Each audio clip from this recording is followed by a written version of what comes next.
내려가셨으나 거기에 여러 날 계시지는 아니하시니라. 아멘. 우리나라가 그렇게 큰 나라는 아니지만 지역마다 장례 풍속이 참 많이 다르다 하는 것을 다녀보면서 느끼게 됩니다. 혼인 풍속도 조금씩 차이는 있는 것 같아요. 어떤 지역에서는 조문을 가면 조문객들에게 봉투에 10,000원을 담아서 꼭 돌려주십니다. 저는 처음 그런 것을 경험하면서 깜짝 놀랐습니다. 그런 것이 있어요. 또 어떤 지역에서는요, 10,000원을 주지는 않지만은 수건을 만들어서 조문객들에게 꼭 주시는 지역도 있습니다. 그런가 하면 어떤 지역에서는요, 반드시 홍어 삼합을 준비를 잘해서 대접을 해야 됩니다. 홍어 삼합을 준비하지 않으면 손님들에 대한, 조문객에 대한 결례로 여기고, 이게 잔치 도중에 동나서도 안 돼요. 그만큼 충분히 준비해야만 되는 그런 음식으로 이렇게 되어 있습니다. 유대인의 혼인잔치에 그와 같은 게 있었습니다. 반드시 준비해야 했고, 잔치 도중에 바닥나서도 안 됐습니다. 만일 잔치 도중에 바닥난다면 그것은 손님들에 대한 결례입니다. 그것은 무엇이었을까요? 포도주였어요. 그런 경우가 아니더라도 포도주는 그들에게 일상이었어요. 일상으로 늘 먹고 마시는 거였습니다. 근데 잔치 때가 되면은 이것을 충분히 준비해야 되는 겁니다. 잔치를 일주일 동안 했으니 일주일 동안 마실 포도주를 준비한다는 양이 얼마나 많았겠어요. 많은 양을 준비해야 됐습니다. 가나에서 혼인잔치가 열렸을 때였습니다. 그 잔치에 예수님의 어머니도 계셨고 예수님과 제자들도 초대받아서 그곳에 계셨습니다. 그 잔치에서 그만 그런 일이 일어나 버린 겁니다. 포도주가 떨어진 거예요. 아직 잔치가 끝나려면 며칠이 남았는데 포도주가 동난 거예요. 아마 신랑 부모님이나 신랑은 당황을 많이 했을 겁니다. 그런데 성경을 보면 그들이 당황한 얘기는 나오지 않고 예수님의 어머니 마리아가 걱정스럽게 말하는 모습이 나옵니다. 어머니 마리아가 예수님께 저들에게 포도주가 떨어졌다는 말을 하는 거예요. 지금 잔치가 한참인데 포도주가 떨어졌다. 그 얘기를 왜 했을까요? 마리아는 혼주도 아닙니다. 그런 사실을 생각하면 예수님에게 와서 그렇게 말한 이유도 별로 없어요. 그런데 예수님에게 뭐 어떻게 하시라고 예수야 포도주가 떨어졌다 걱정스럽게 말씀을 하셨겠냐고요. 왜 그랬을까요? 예수님께서는 내 때가 아직 이르지 않았다는 말씀으로 정중하게 거절했습니다. 그러자 어머니 마리아는 주변에 있는 하인들에게 당부를 합니다. 당부하는 말이 본문 2장 5절이에요. 같이 보겠습니다. 그 5절을 보시면 그 어머니 마리아가 하인들에게 당부하는 말입니다. 그의 어머니가 하인들에게 이르되 너희에게 무슨 말씀을 하시든지 그대로 하라. 저분이 무슨 말씀을 하든지 너희는 그대로 해라. 이것은 강한 명령이에요. 강한 당부입니다. 그렇게 말했다고 하는 것은 예수님 말씀대로만 하면 문제가 해결될 수 있다는 뜻이 담겨 있지 않습니까? 예수님이시라며 포도주를 만들어내실 수 있다고 생각했기 때문에 그렇게 말한 것이 아니겠어요? 그렇지 않았더라면 그렇게 말하지 않았을 것입니다. 여러분 어떻게 생각하십니까? 그렇게 생각하십니까? 앞뒤 문맥을 볼 때 그렇게 생각하는 게 상식적인 생각이지요. 시간이 얼마나 지났을까요? 그렇게 많은 시간이 지나지 않았을 때였습니다. 그곳에 한 두세 통 들이가 되는 돌 항아리 6개가 있었습니다. 두세 통, 이 한 통이라고 하는 것은요, 약 40리터 정도 들어가는 항아리를 말합니다. 생수병 큰 거 하나가 1.8리터예요. 그렇게 생각해 봤을 때는 생수병 그 물이 22개 들어갈 수 있는 정도의 항아리다. 이렇게 짐작하시면 되겠어요. 예수님께서 하인들에게 명하십니다. 그 항아리에 물을 채우라. 물을 채우고 나자 이번에는 그것을 떠다가 연회장에게 갖다 주어라 하고 말씀하셨습니다. 어느 시점에서 물이 변해서 포도주가 됐는지는 모르겠지만 물이 포도주가 되는 기적이 일어난 거예요. 물이 포도주가 되는 기적이 일어났다고요.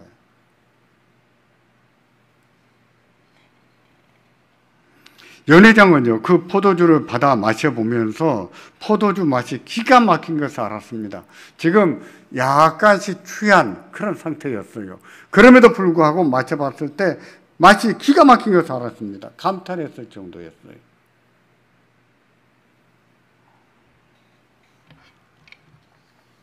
이게 갈릴리 가나에서 행한 첫 번째 기적이었습니다. 첫 번째 기적. 예수님께서 왜 물로 포도주를 만드는 기적을 베푸셨을까요?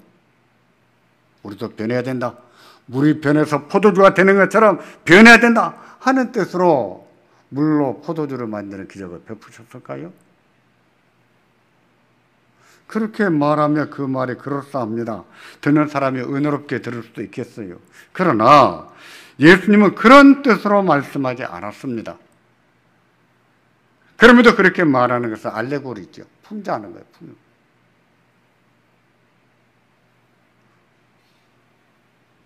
사도 요한은 요한복음을 기록하면서 이 기적을 첫 번째 표적으로 기록했습니다.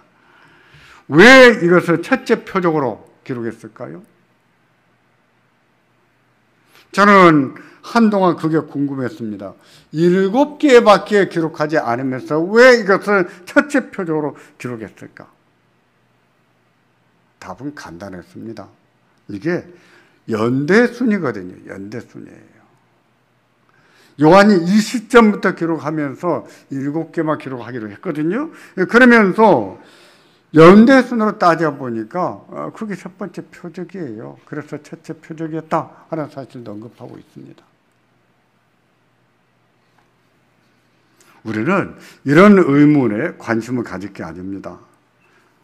그 기적은 표적이었다는 사실에 관심을 가져야 돼요.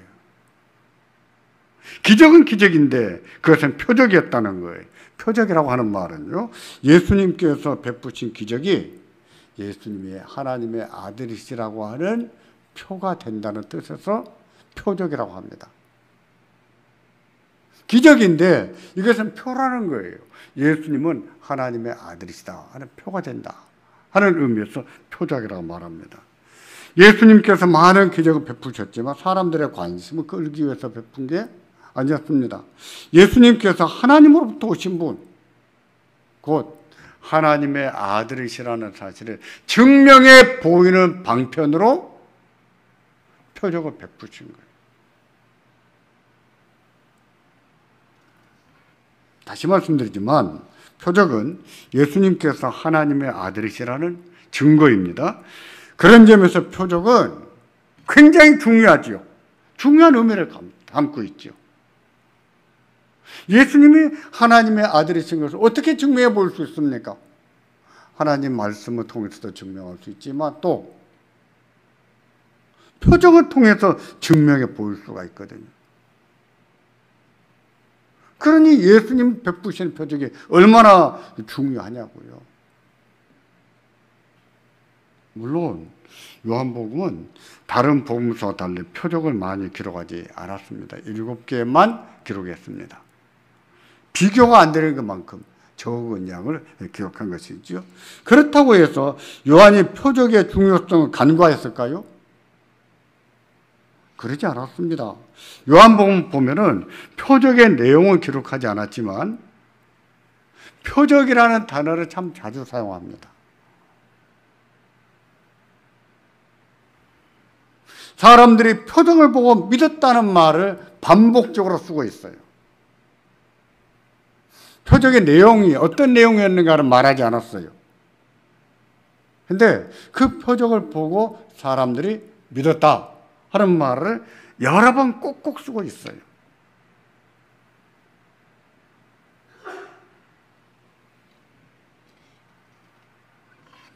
표적의 내용은 공관복음에 보면 다 나와 있습니다. 어떤 내용인지 알 수가 있어요. 물론 다 나온 건 아니에요. 그렇지만 거의 다 나와 있습니다. 그런데 요한복음에서는 그 내용이 어떤 것이었는지 설명하지 않으면서 사람들이 표적을 보고 믿었다 하는 말을 자주 반복적으로 하고 있다는 것이지요. 그런 사실은 뭘 의미합니까? 요한복음이 표적을 7개밖에 쓰진 않았어도 요한은 표적의 의미와 그 중요성을 간과하지 않았다는 거예요. 표적을 통해서 사람들이 믿는다 하는 것을 꼭꼭 기록하는 사실을 볼 때 그렇다는 거예요. 요한복음 2장 23절을 보실까요? 그 예를 볼 수 있습니다. 6월절에 예수께서 예루살렘에 계시니 많은 사람이 그의 행하시는 표적을 보고 그 이름을 믿었으나 6월절에 예루살렘에 계셨는데 많은 사람이 예수님을 믿었어요. 그의 행하시는 표적을 보고. 그런데 어떤 표적을 행했는지는 요한복음에 기록하지 않았습니다. 표적을 보고 믿었다 하고 말해요. 표적의 의미가 무엇인지 그 중요성이 어떤가를 보여주고 있죠. 요한복음 6장 2절을 보겠습니다. 큰 무리가 따르니 이는 병자들에게 행하시는 표적을 보았음이라. 예수님께 많은 무리가 찾아왔습니다. 이유는 뭐였다고요? 병자들에게 행하시는 표적을 보았기 때문에. 어떤 표적이에요? 자세한 내용은 나오지가 않아요. 공관복음처럼 표적의 내용이 나오지가 않습니다. 그런데 표적을 보고 보았다, 믿었다 이렇게 말하고 있어요. 두 곳만 살펴봤습니다만 요한복음에는 표적이라는 단어가 17번 나옵니다. 상당히 자주 나온 셈이에요. 표적이란 단어를 적지 않게 사용한 셈인데 그 내용은 기록하지 않았어도 표적의 의미, 그 중요성 그런 것을 잘 살려서 기록했다는 뜻이지요. 그 절정은요, 요한복음 20장 30절과 31절에서 찾아볼 수 있습니다. 요한은 요한복음을 마무리하면서 거의 마지막에 이렇게 기록했습니다. 같이 보겠습니다. 예수께서 제자들 앞에서 이 책에 기록되지 아니한 다른 표적도 많이 행하셨으나 오직 이것을 기록하면 너희로 예수께서 하나님의 아들 그리스도이심을 믿게 하려 하며 또 너희로 믿고 그 이름을 힘입어 생명을 얻게 하려 함이니라. 보십시오.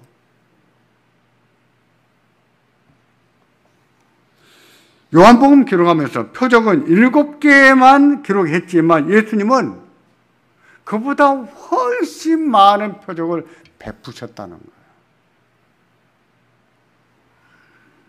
이 책에 기록되지 아니한 다른 표적을 많이 행하셨지만 오직 이것을 기록하면 오직 이것 뭐겠습니까? 7개의 표적이지요. 오직 이것을 기록하면 너희로 예수께서 하나님의 아들 그리스도심을 믿게 하려 하며 또 너희로 믿고 그 이름을 힘입어 생명을 얻게 하려 합니다.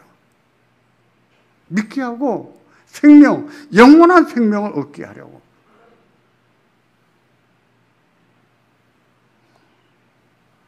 이게 표적의 의미입니다. 이게 표적의 의미예요. 그러니 표적이 얼마나 중요합니까?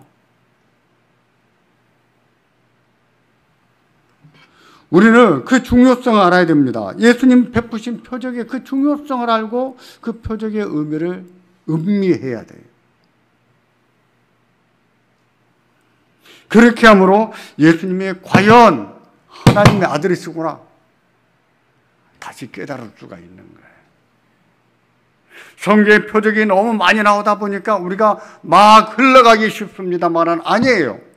그런 표적을 보면서 은밀해야 됩니다. 생각을 해야 돼요. 예수님은 진짜 하나님의 아들이 맞으시구나. 그런 사실을 다시 한번 각성할 수 있어야 된다는 거예요. 그렇게 될 때 지금 이 시대에 성경을 읽는 우리에게 있어서 그 말씀이 믿음으로 작용을 하죠.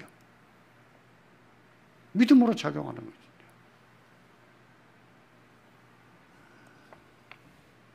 우리는 그렇게 함으로 믿음을 새롭게 할 수 있습니다. 예수님을 더 깊이 알아갈 수 있어요. 예수님에 대한 신뢰심이 두터워질 수 있습니다.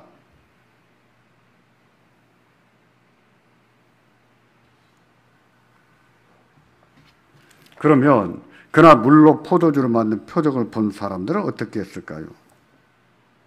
예수님을 하나님의 아들로 믿었을까요? 그랬습니다. 예수님을 믿었습니다. 본문 21절, 2장 11절에 그렇게 말씀합니다. 예수께서 이 첫 표적을 갈릴리 가나에 행하여 그 영광을 나타내심에 제자들이 어떻게 했다고요? 어떻게 했어요? 그를 믿었다 그랬습니다. 갈릴리 가나에서 물로 포도주를 만든 기적을 보았을 때 제자들이 그것을 보면서 예수를 믿었어요. 그전에는 안 믿었다는 얘기입니까? 아니요. 그 전에 이미 믿었어요. 믿고 제자로 부름을 받았습니다. 그러면서 예수님이 행하시는 것을 많이 받고 가르치는 것도 많이 듣고 배웠어요. 근데 가나에서 물로 포도주를 만든 기적을 보면서 또다시 예수님을 믿었다고 말합니다. 그러면 앞에서 믿은 것과 뒤에서 믿은 것은 같은 걸까요? 믿음은 같을지라도 그 질량에 있어서 다르지요. 함량이 다르지요. 앞에서도 믿었어요. 근데 여기서 물로 포도주를 만든 기적을 보면서 또 믿으니라. 이 믿음은 더 강한 신뢰심이지요. 두터워진 믿음이죠.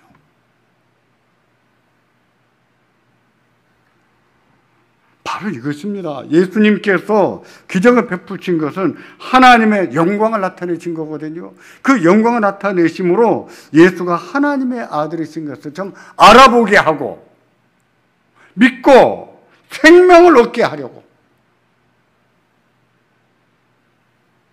그런 목적으로 베푸신 거예요.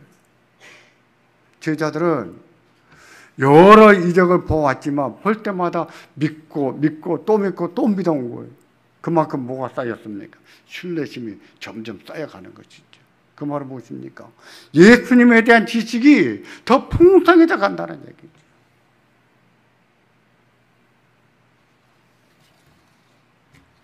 우리도 성경의 기적을 읽을 때 그것은 표적이라는 사실을 인식하고 읽어야 됩니다. 그런 기적이 우리에게 일어나기를 바라고 읽을 것이 아니라 그 표적이 주는 의미를 되새기면서 읽어야 되는 거예요. 그렇게 함으로 과연 예수가 하나님의 아들이시라는 사실을 다시 한번 깨닫고 맞아. 예수님은 하나님의 아들이신 게 맞아. 그렇지 않고서는 어떻게 이런 일 하신단 말인가 할 수가 없지. 자기 안에 믿음이 더 확고해져야 됩니다. 확고해져야 돼요.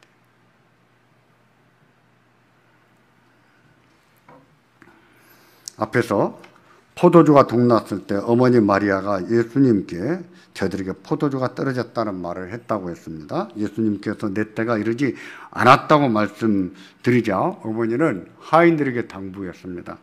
저분이 무슨 일을 시키든지 그대로 하라. 하라는 대로 하라. 반드시 순종할 것을 그들에게 당부하고 갔습니다.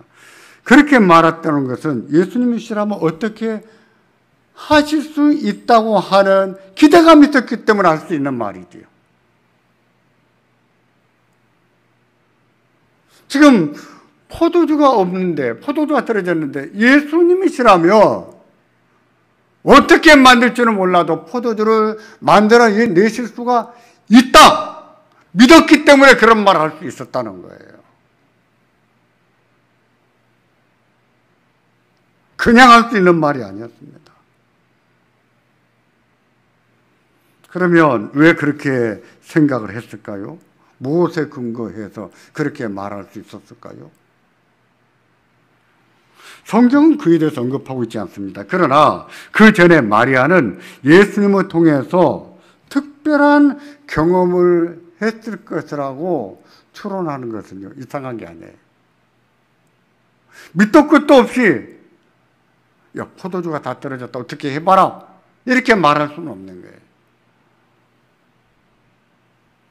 그 전에 예수님께서 어머니 마리아를 깜짝깜짝 놀라게 해드렸던 그런 어떤 경험들이 있었기 때문에 그의 근거에서 이번에도 포도주가 떨어졌을 때, 예수야, 포도주가 떨어졌다, 어떻게 하냐? 네가 좀 어떻게 해봐라 하는 뜻으로 말할 수가 있었다고 하는 것이지요. 그렇게 생각할 수 있는 것, 그렇게 사색할 수 있는 것, 이것을 보고 계시 의존 사색이라고 합니다. 하나님이 주시는 계시의 근거, 의존해서 근거해서 생각을 한다는 거죠. 사색을 한다, 묵상을 한다, 이렇게 말해도 좋습니다. 그러나 묵상이라고 말하면 우리에게 아는 묵상은 이기적이고 자기중심적이고 자기한테 유리한 쪽으로 생각하는 것으로 알고 있거든요. 그런 묵상이 아니에요. 계시 의존 사색이라고 하는 것은 성경을 읽으면서 이게 무슨 뜻이지? 의문을 가지고 생각하는 것을 말합니다.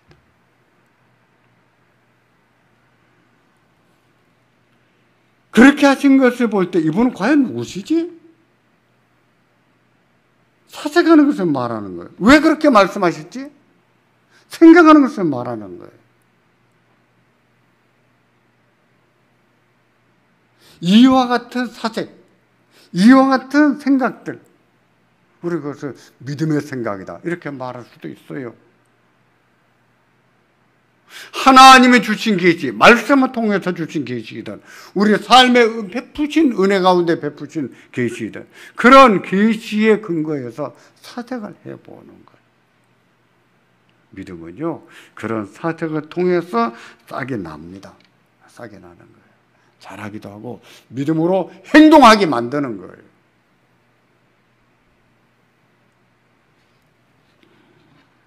그날 마리아가 그렇게 말한 것은요, 잘한 것이지요. 그것은 믿음의 말이었고 예수님을 자기의 아들로만 생각하지 않고 하나님 아들로 생각한 거다. 어머니 입장에서 자기 아들로만 보기가 쉽잖아요. 근데 자기 아들로만 생각하지 않고 하나님의 아들로 생각했다는 뜻이죠. 그러기에 그렇게 말할 수도 있었고요.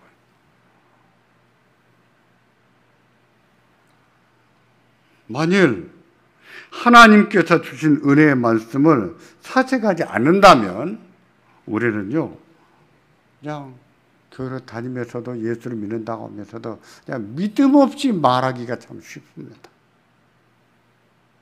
믿음 없는 말을 하기가 쉬워요. 예수를 믿으면서도. 사색이 중요한 이유가 그거예요. 이런 경우는 어떻게 말하는 것이 믿음인가? 이런 경우는 어떻게 생각하는 것이 하나님의 뜻일까? 이런 경우는 어떻게 결정하는 것이 하나님이 기뻐하실까? 사색을 해야 됩니다. 사색을. 그런 사색을 통해서 믿음의 말을 할 수 있고 믿음의 결정을 내릴 수 있는 거예요.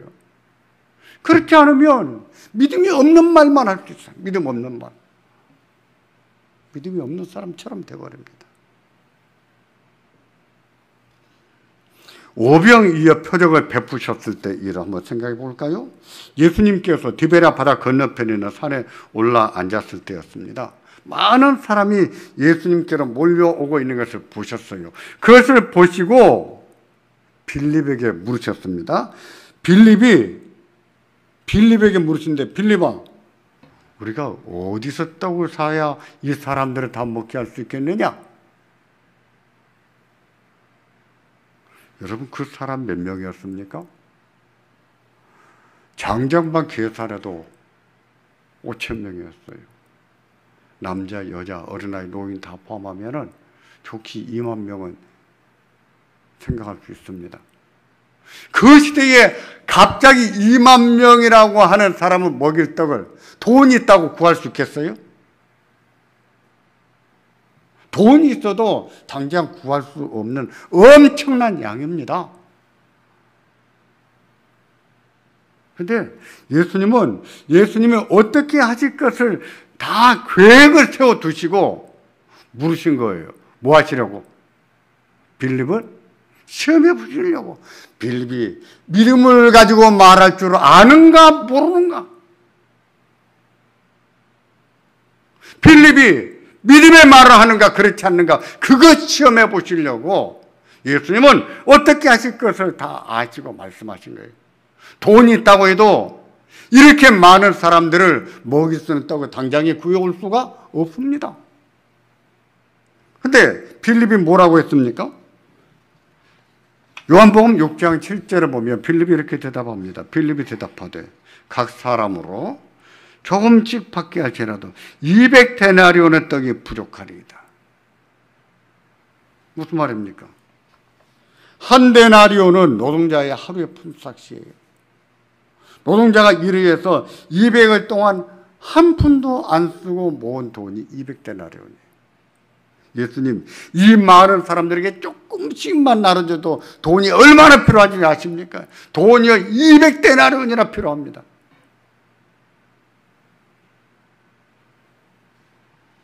예수님께서 고작 그런 대답을 듣고 싶으셔서 물으셨을까요?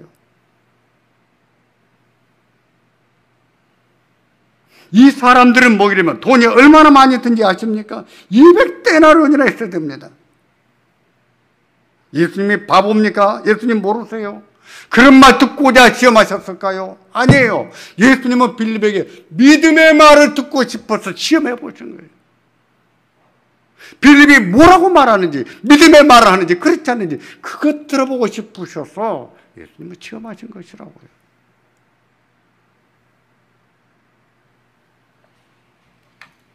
곁에서 빌립의 대답을 들은 안드레는요, 한 아이를 데리고 왔습니다. 그 아이에게는 보리떡 5개와 물고기 2마리가 있었어요. 요한복음 6장 9절을 보면 그것을 내보이면서 안드레가 이렇게 말합니다. 여기 한 아이가 있어 보리떡 5개와 물고기 2마리를 가지고 있습니다. 그러나 그것이 얼마나 되겠습니까? 이 많은 사람들에게.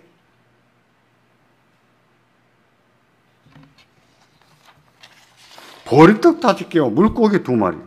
안드레의 말대로 그게 그 많은 사람을 뭐 얼마나 되겠습니까? 그걸 어떻게 먹인단 말입니까? 절대적으로 부족해요. 그런데 왜 가져왔을까요? 왜 가져온 거예요?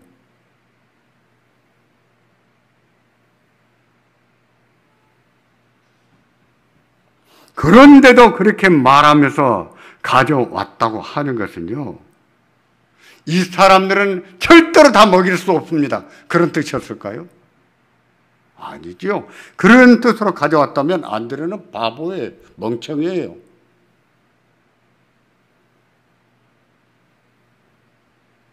빌립이 뭐라고 말했는지, 예수님 왜 물으셨는지 안드레는 다 알고 있었습니다. 오병이어 이거 별거 아니에요. 그 아이의 어머니가 예수님께 한다니까 급히 싸주는 점심이었는지도 모르겠어요. 얼마 안 되는 거예요. 그런데 예수님, 얼마 안 되지만 이것이라면 어떻게 하실 수 있지 않으실까요? 그런 의중이 아니었다면 가져올 수 없는 것이죠.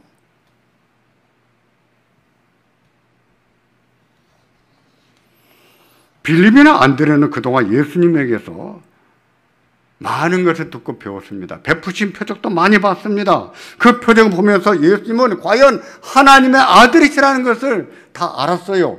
빌립도 알았고 안드레도 알았어요.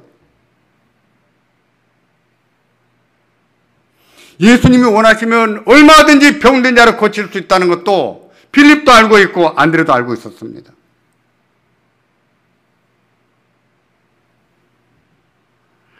가나의 혼인잔치에서 물로 포도주를 만드셨던 그 기적도 현장에서 다 봤던 사람들이에요.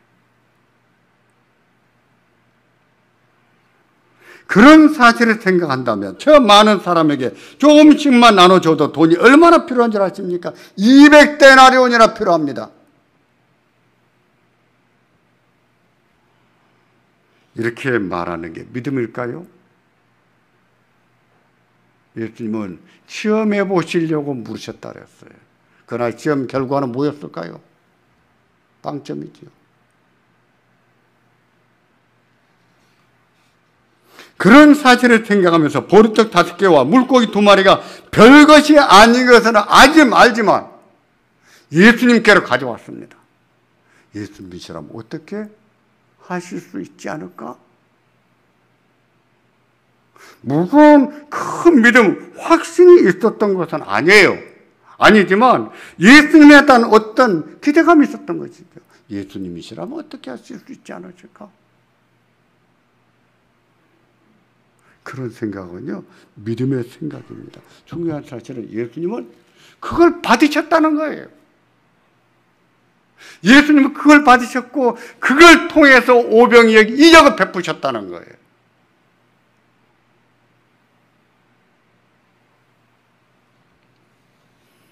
마리아가 말했던 것처럼 예수야, 저들에게 포도주가 다 떨어졌는데 어떻게 좀 해봐라 하는 식으로 말할 수 있었더라면 더 좋았겠지요. 그렇게까지는 못해도 예수님 이거 별거 아니지만 이거라도 가지고 뭐 어떻게 할 수 있지 않을까요? 예수님이시라면 어떻게 하실 수 있지 않을까요? 이런 의지를 가지고 말했다면 그것은 믿음이에요. 믿음의 말이에요. 예수님은 그거 체험해 보신 겁니다. 그거 체험해 보신 거예요.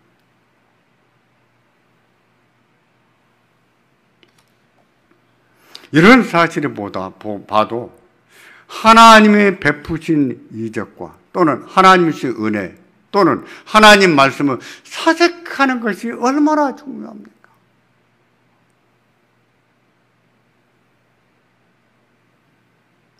하나님이 주신 말씀과 은혜들을 사색한다고 하는 것은 믿음이 싹트게 하는 것이고 믿음의 말을 하게 만드는 거예요. 우리가 하나님 말씀을 읽습니다. 또 배웁니다. 듣습니다. 듣고 배운 말씀을 사색해야 돼요. 제가 베레아 사람들 얘기를 또 하고 싶은데 참으려고 합니다. 그 사람들이 왜 그렇게 믿음이 생겨났는지 아시잖아요? 이것이 그러한가요? 날마다 성경을 상고함으로 믿는 자가 많아졌다고 했습니다. 그들에게 무슨 성경책이 있었던 것이 아니에요. 바울에게 들은 말씀을 사색했다 그 말입니다.